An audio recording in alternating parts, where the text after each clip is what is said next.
이라는 사람이 있는데요. 그분이 좀 특이한 그 리더십을 얘기했습니다. 이 제이 잉그램이 기러기 리더십이다, 그런 표현을 썼습니다. 오래전부터 조류학자들에게 이 기러기가 이동하는 그 철새 도래지로 이동하는 그 거리와 그 이동 방식, 그리고 이동하는 그 조류의 습성은 연구 대상이었습니다.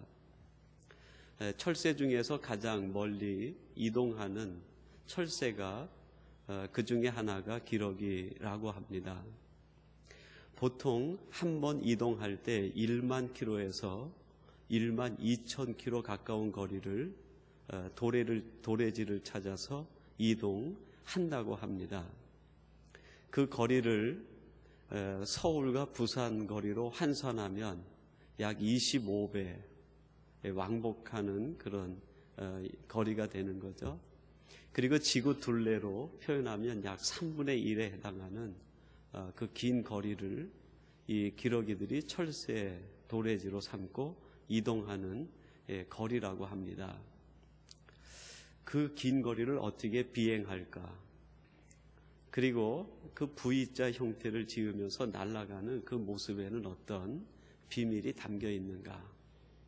이런 여러 가지 그런 조류학자들의 궁금과 관심이 연구되어지면서 결국 그 기러기의 비행에 대한 결과가 발표가 됐습니다. 그리고 그 결과에 따라서 이 제이 잉그램이라는 사람이 기러기 리더십이다, 그런 말을 사용하기 시작했습니다. 그 기러기들이 비행하는 그 방식은 아주 특별하다고 합니다. 맨 앞에 있는 대장 기러기가 앞에서 불어오는 100%의 그 바람의 저항을 맞으면서 이 날갯짓을 하게 되면 그 날개 끝으로 해서 45도 각도로 상승 기류가 만들어지기 시작한다고 합니다.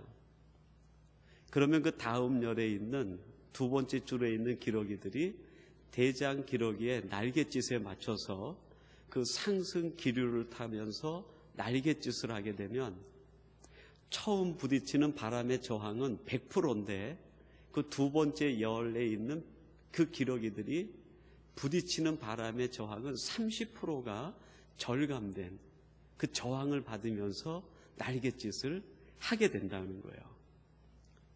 그리고 세 번째 열에 있는 그 기러기들은 더 적은 저항을 받으면서 이제 날갯짓을 하는 거죠. 그리고 점점 뒤로 가면 갈수록 아주 작은 저항으로 조금만 날갯짓을 해도 상승 기류가 계속 만들어지면서 그 먼 거리를 비행할 수 있게 된다는 거예요. 그래서 전체적으로 따지면은 이 기러기 편대가 비행하면서 저항을 받는 거는 약 한 30% 절감된 저항을 받는다는. 그리고 기러기 한 마리가 단독 비행을 할 때보다 71% 정도 되는 더 먼 거리를 비행할 수 있다. 그리고 이제 그 비행하는 방식은 여러 가지가 연구가 되었습니다.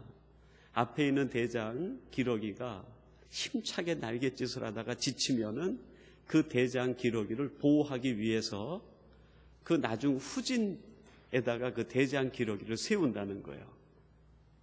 그리고 젊은 기러기를 앞에 세워가지고 날갯짓을 하게 하고, 그러다가 상처를 받고 지친 기러기가 있으면 또 그 기러기를 보호하기 위해서 또 V자 형태를 가지면서 그 기러기를 가운데 두고 보호하면서 또 날아간다는 아주 특이한 그런 기러기만의 비행이 그 비밀 속에 담겨 있다는 거예요. 서로 돕고 서로 함께하고 서로 협력하면서 가장 멀리 날아가는 기러기들, 그것이 기러기의 리더십이다. 제이 잉그램이라는 사람이 그런 나름대로의 내용을 가지고 이야기를 했습니다. 그러면서 마지막에 이런 이야기를 합니다. 혼자 가면 빨리 갈 수 있지만 멀리 갈 수는 없습니다. 그렇게 결론을 지었어요. 기러기들의 비행을 보면서 혼자 가면 빨리 갈 수는 있지만 멀리 가지는 못한다. 여러분, 우리 신앙생활이라는 것은 스피드 게임이 아닙니다. 빨리 가는 게 아니라 더불어 함께 사는 삶이죠. 근데 신앙생활을 마치 스피드 게임처럼 하려는 사람이 있어요. 스피드 게임이 아니라 함께 더불어 사는 것이 신앙의 삶이라는 거예요.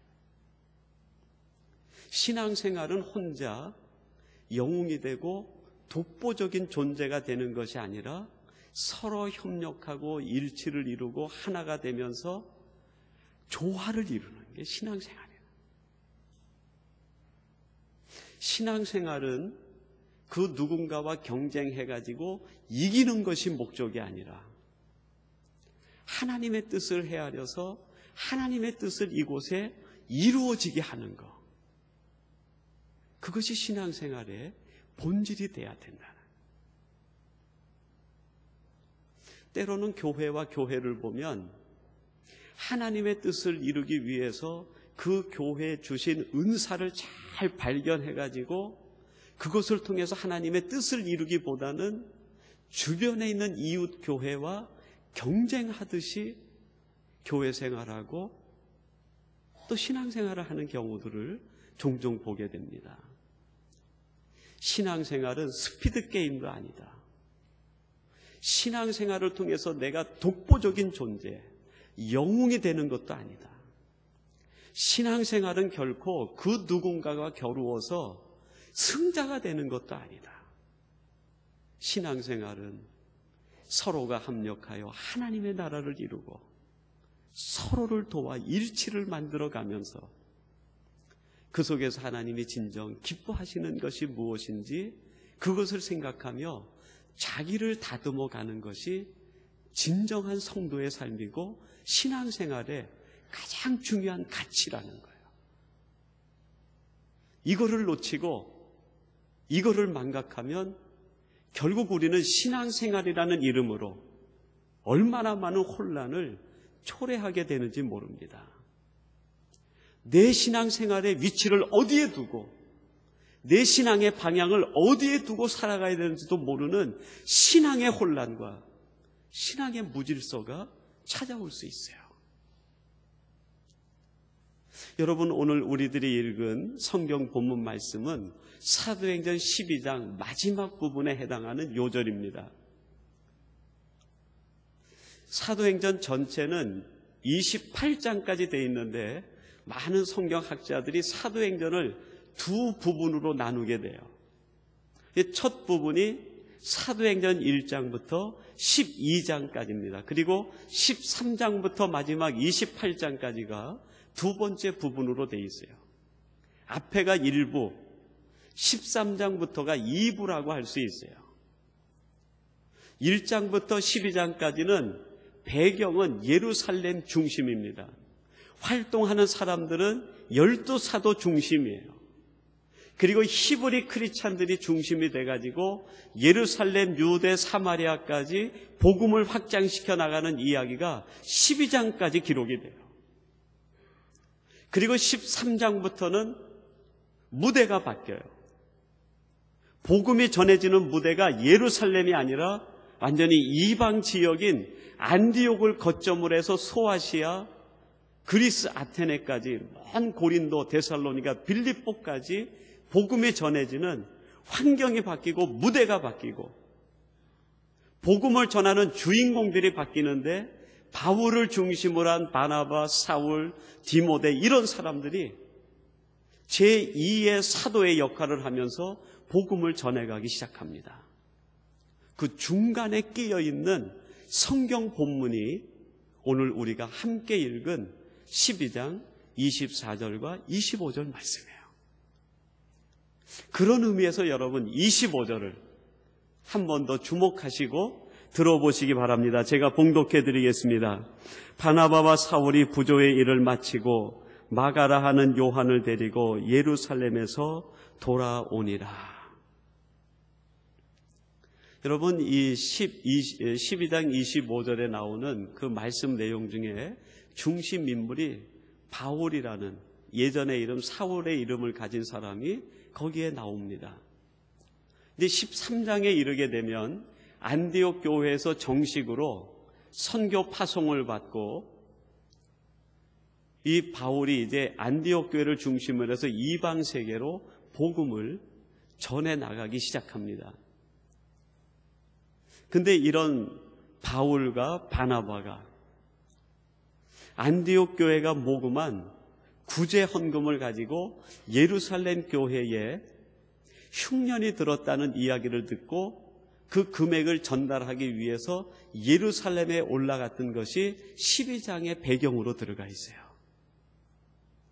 13장 이후에 역사의 주역이 되는 바울이라는 사람이 12장을 통해 가지고 예루살렘에 잠시 머물렀다가 다시 안디옥으로 돌아왔다, 그런 뜻이에요. 그러면 여러분, 이 바울과 바나바가 예루살렘에 머무는 동안에 본 것이 무엇입니까? 예루살렘 교회 성도들과 교회가 만난 핍박과 위기를 보게 된 거예요. 그 흉년을 구제하는 헌금을 가지고 전달하러 올라갔다가 미쳐 내려오기 전에 무슨 사건이 일어났냐면, 헤롯이 예루살렘 교회에서 가장 덕망 있는 막내 사도인 야고보를 붙잡아다가 참수시키는 일을 현장에서 목격을 한 거예요. 그리고 이어서 수제자인 예루살렘 교회요 기독교회 전체 수장인 베드로를 잡아서 감옥에 가두고 처형하려고 하다가 하나님의 역사로 빠져나와 가지고 구출받은 베드로가 예루살렘 교회에 머물지 못하고 다른 곳으로 복음을 전하기 위해 떠나는 광경을 목도하게 됩니다. 성경은 이렇게만 기록하지만 교회사 전체 역사에 보면은 이 시기에 예루살렘 교회의 디아스포라들이 생겨나기 시작을 해요. 유대인으로부터, 로마 사람으로부터 조직적인 박해가 크리스찬들에게 임하기 시작하는데 견딜 수가 없는 거예요. 그래서 베드로 설교 한 번에 3,000명, 5,000명씩 회개하고 들어왔던 그 큰 예루살렘 교회 성도들이 전부 교회를 떠나서 디아스포라가 돼요. 지중해 세계 곳곳으로 다 흩어져 나가는, 그들만 나가는 것이 아니라 교회를 지켜야 될 사도들마저도 예루살렘에 머물지 못하고 이웃 동네로 다 디아스포라가 돼서 흩어지는 거예요. 바울이 그거를 지금 목격하는 거예요. 그걸 보면서 바울이 무슨 느낌을 가졌을까요? 하나님의 복음이 전해져야 되는데 그동안 하나님의 복음을 10수년간 힘있게 증거하던 사도들과 성도들이 모두 박해를 통해 디아스포라가 돼가지고 흩어져 가는 이때에 누가 복음을 전할 것인가? 이제는 누가 이 사명을 승계해야 되는가? 이 고민에 빠진 사람이 바울이었어요. 예루살렘 교회가 건재했다고 하면 바울이 그런 생각은 하지 않았을 것 같아요. 그러나 예루살렘 교회가 여러 가지 물리적인 박해와 여러 가지 조건들 때문에 디아스포라 교회로 변하면서 사도와 성도들이 뿔뿔이 흩어지는 걸 보면서 이 시대에, 이때에 이제 누가 복음을 전해야 되는가? 그러면서 바울에게 처음 주님을 다메섹에서 만났을 때 그 감동이 되살아났는지도 모르겠어요.